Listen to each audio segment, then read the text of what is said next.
কিন্তু বাংলাকে দাম বাড়িয়ে অন্য জায়গা থেকে মুনাফা করব, আর আমি আলু চাষিদের জন্য ইন্স্যুরেন্স করব, দুটো একসাথে হতে পারে না।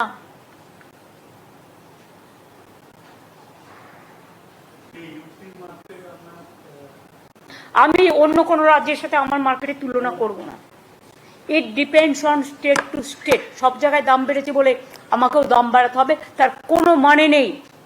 আমার এখানে হচ্ছে শস্য শ্যামলা বাংলা, ধনধান্যে পুষ্পে ভরা, চাল উৎপাদন, আলু উৎপাদন, এগুলো বাংলা রেকর্ড হিসেবে কাজ করে।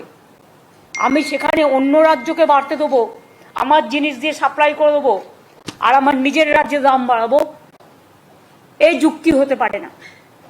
আমার নিজের রাজ্যের মানুষ খেয়ে তারপর যদি থাকে আমি নিশ্চয়ই সেটা বিক্রি করার সুযোগ করে দেবো।